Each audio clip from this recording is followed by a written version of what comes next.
Stop trying to please everyone.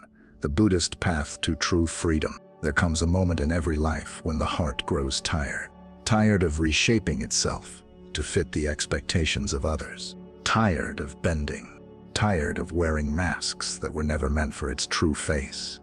And with every attempt to please, to impress, to satisfy, we feel a little more hollow. Like a clay pot whose walls have been scraped thin by too many hands. We rarely notice when it begins. It's a small gesture here, a quiet compromise there, a harmless desire to be liked, to be accepted, to be seen as good. But slowly, almost imperceptibly, we start drifting away from the still center within us. We begin living in the reflections of other people's eyes, mistaking their shifting shadows for our own identity. The world today celebrates this hollowness. It rewards the agreeable, the accommodating, the ever-smiling. It teaches us that our value lies in how useful we are, how pleasing we can be, how well we play the roles assigned to us. But deep inside there is a voice, subtle, quiet, almost forgotten, that whispers a different truth.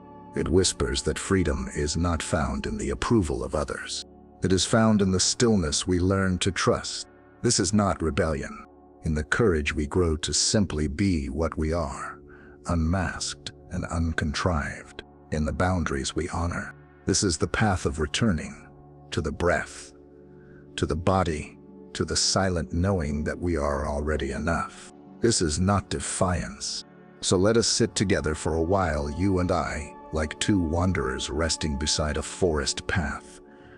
Let us listen to the timeless teachings that flow not from doctrine but from the nature of life itself. Teachings that guide us gently toward the kind of freedom that no one else can give and no one else can take away. There is a simple truth at the heart of Buddhist wisdom. Suffering blooms wherever we cling. It arises like a vine that wraps itself around the mind, tightening with every craving, every aversion, every illusion of control. And one of the most subtle forms of clinging, the one often disguised as virtue, is the craving for approval. We grow up learning that our worth is something handed to us by others. A nod from a parent, a compliment from a teacher, a smile from a stranger. These moments soothe us, and naturally so. Humans are creatures of connection, woven from the same fragile threads of longing and tenderness. But when the desire for approval becomes the axis on which our life turns, suffering quietly follows. A person who tries to please everyone lives like a candle caught in the wind. They flicker constantly, adjusting their shape, dimming their flame, leaning in whichever direction seems safest. Their light is no longer their own. It belongs to the breeze. Imagine a traveler walking through a vast forest with no map, relying only on the voices of those calling from every direction. "Come this way," says one. "Turn here," says another. "No, no, you're wrong, go back." If the traveler obeys every voice, he will wander endlessly, never reaching the place his heart longs to rest. In the same way, we wander through the world, relying on the voices of others to define our steps. We dress in what they praise. We silence the opinions they dislike. We hide the flaws they judge. We shape our lives according to the shifting weather of external expectations. And like the traveler in the forest, we forget to listen to the quiet compass within.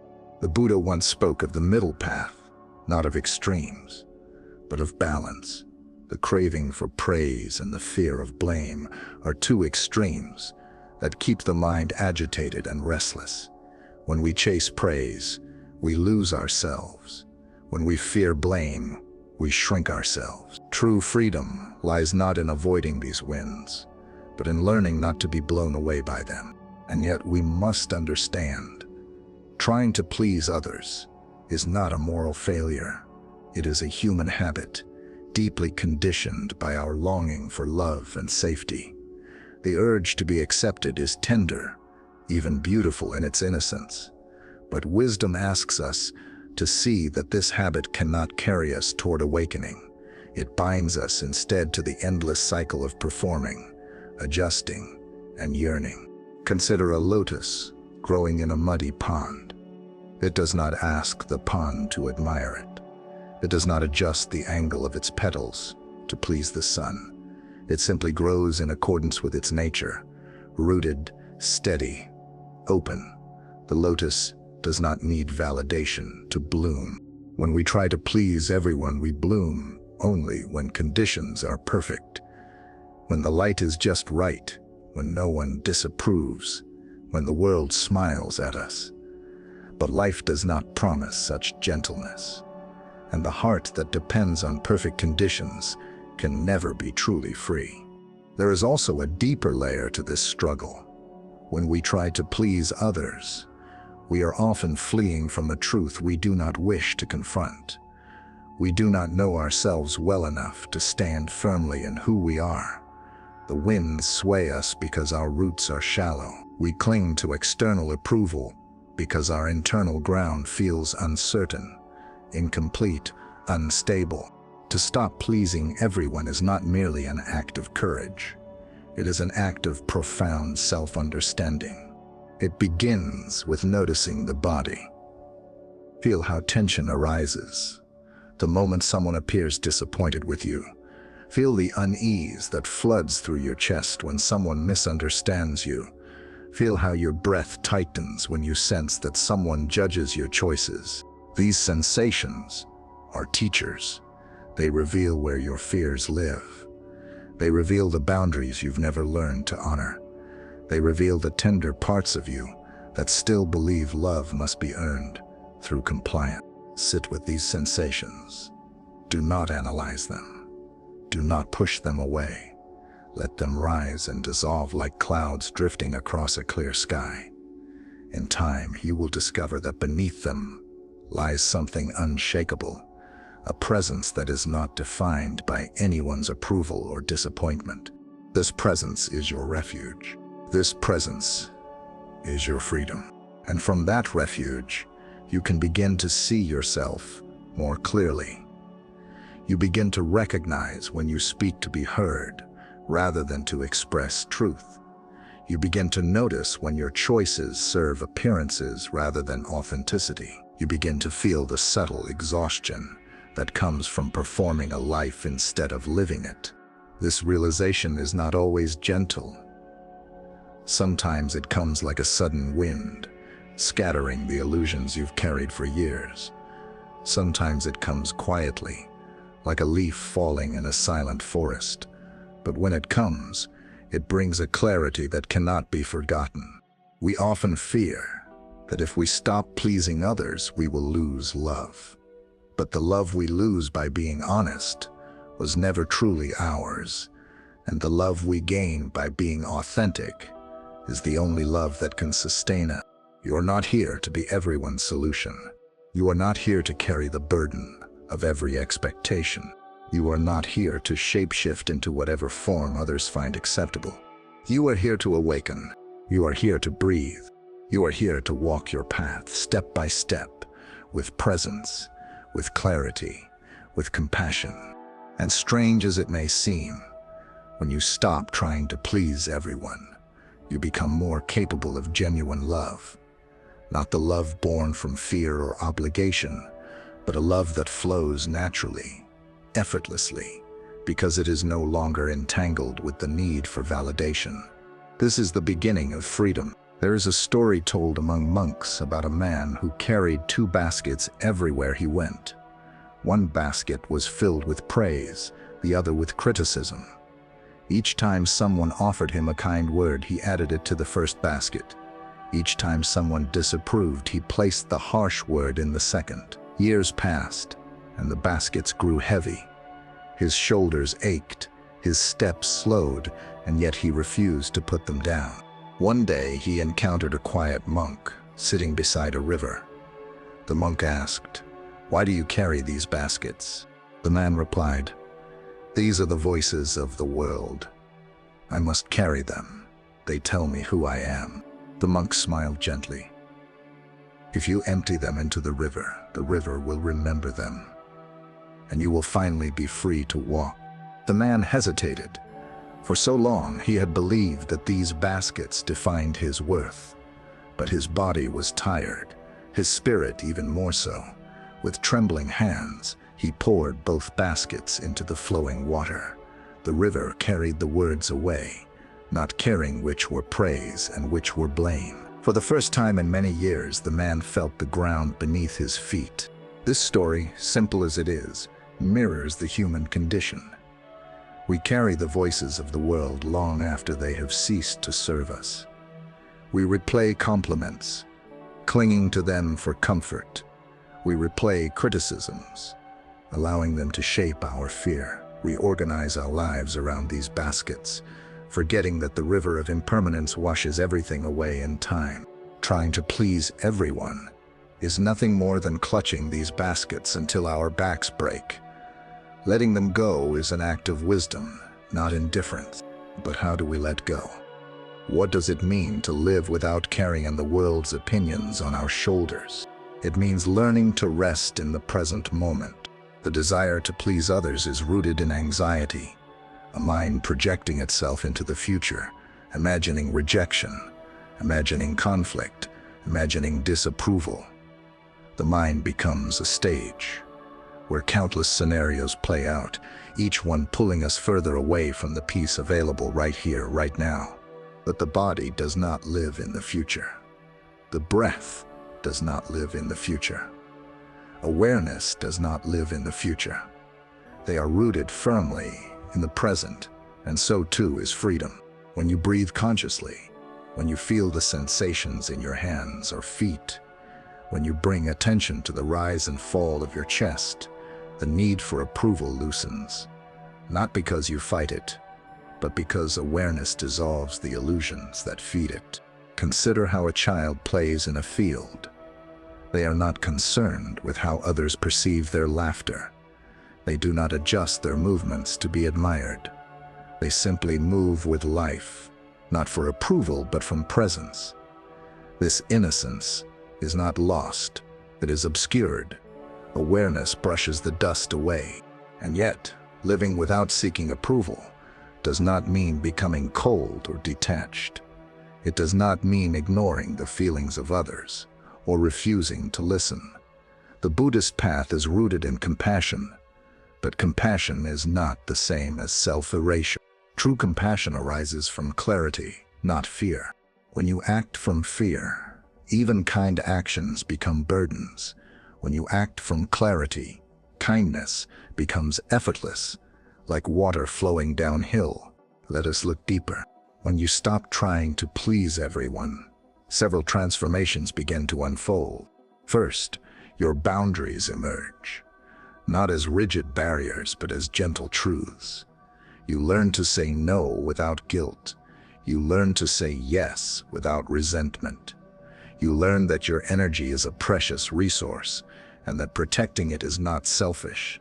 It is necessary for awakening. Second, your voice becomes honest.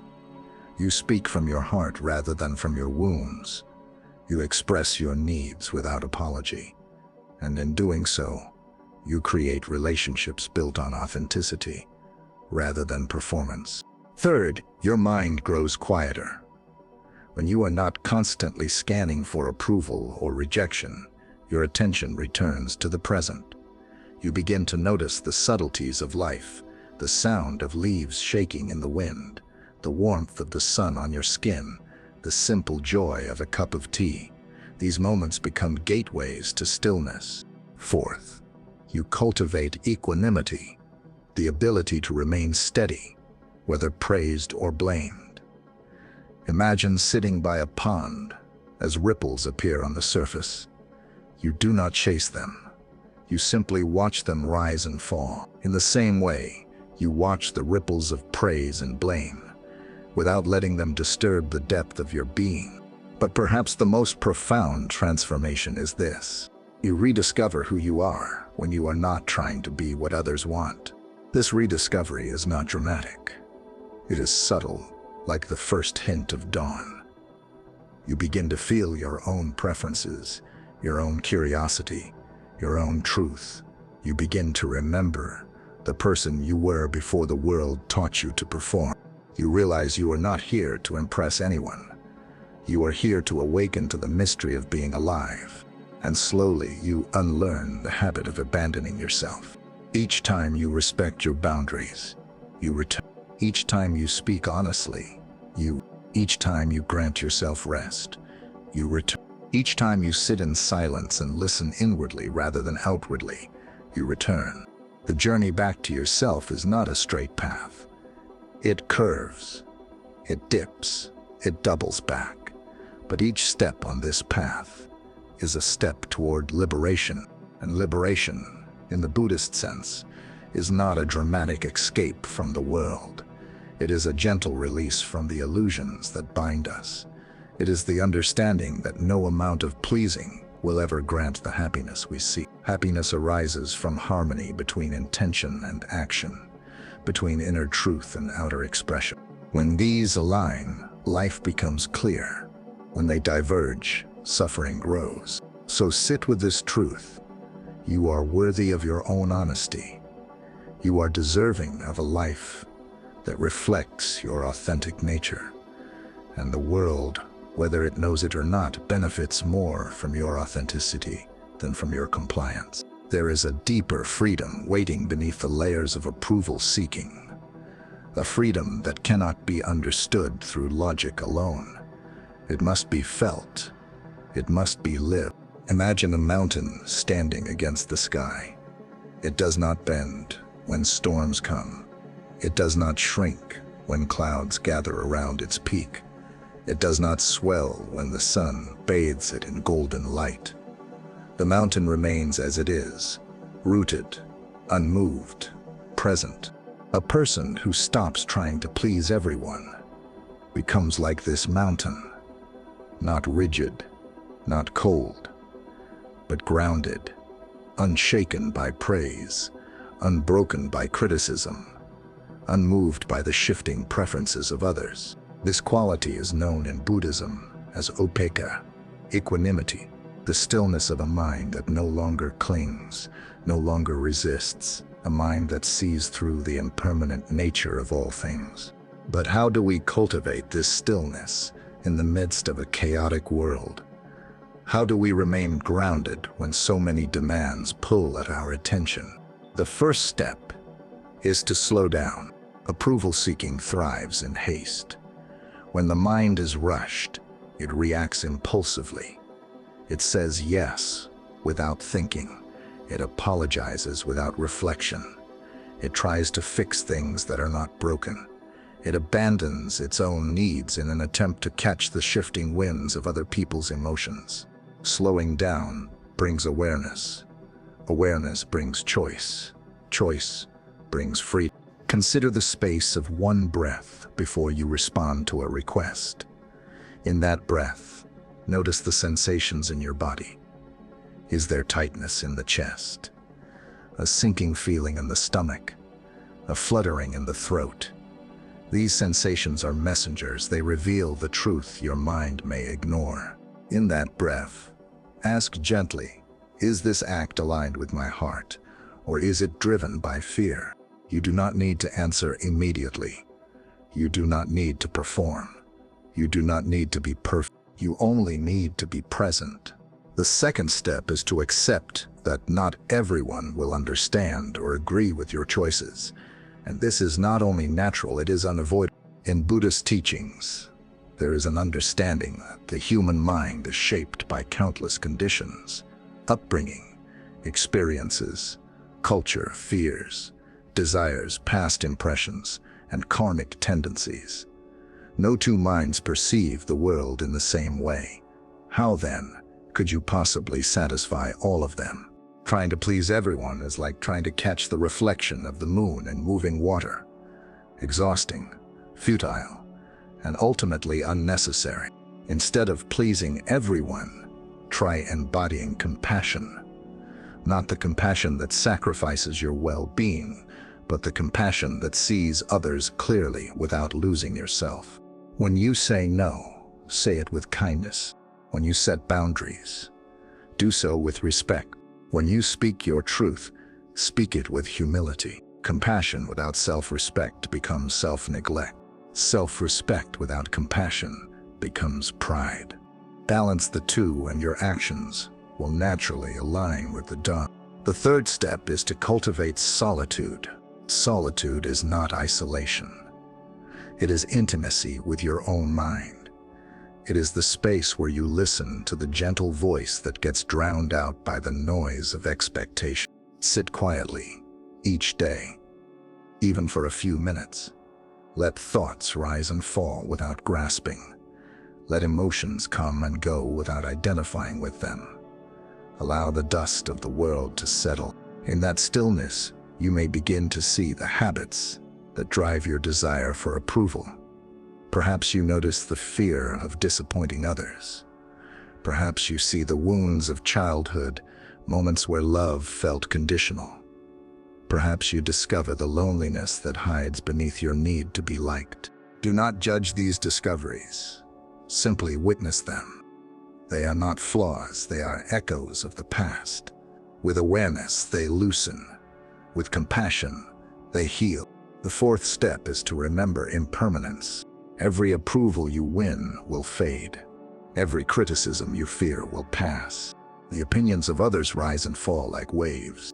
When you understand this deeply, not as a concept, but as a lived truth, the grip of other people's judgments loses its power. You realize that chasing approval is like chasing clouds. They move, they shift, they disappear. Impermanence teaches us to anchor ourselves, not in the shifting weather of public opinion, but in the steady ground of mindful presence. And finally, the fifth step is to trust the unfolding of your own path. Your life is not a performance. It is not a report card. Or it is not a competition. Your life is a journey of awakening. Unique, complex, beautiful in its imperfections. No one else can walk it for you. No one else can define its meaning. No one else can determine whether your steps are correct. When you live authentically, the path reveals itself. Not all at once, but one mindful step at a time. And with each step, you grow more intimate with the truth of who you are, a truth that requires no validation, no applause, no permission. In letting go of the need to please, you make space for something deeper, genuine freedom. Freedom to rest, freedom to feel, freedom to speak with honesty, freedom to love without fear, freedom to live without the weight of constant performance. This freedom is not loud. It does not announce itself. It arises like a sunrise, slowly, gently, illuminating everything it touches. And as it grows, you may notice something unexpected. People begin to trust you more deeply, because authenticity inspires trust. People begin to respect you more sincerely, because boundaries inspire respect.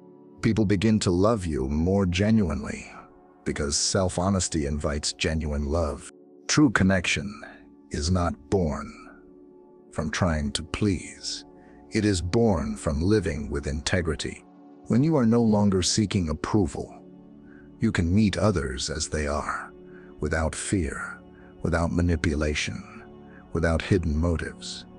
You become a mirror in which they see not their expectations fulfilled, but their own truth reflected. And this, too, is a form of compassion, a compassion rooted in wisdom, not self-sacrifice. There is a gentle freedom waiting for you, a freedom that has nothing to do with defiance or rebellion, a freedom born not from pushing the world away, but from returning to yourself.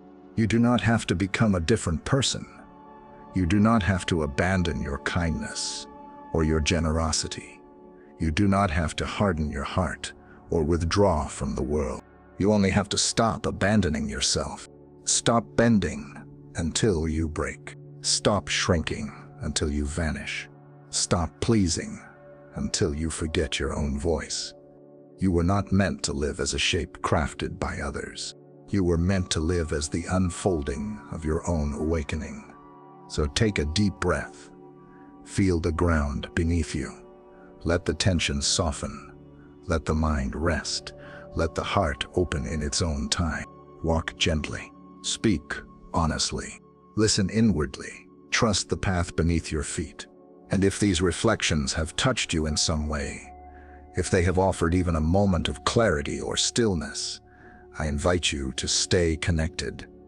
There are more teachings, more stories, more gentle reminders waiting for you. Follow this channel, walk with us, and together we will continue exploring the path of presence, compassion, and freedom, one mindful step at a time. May you be free. May you return home to yourself.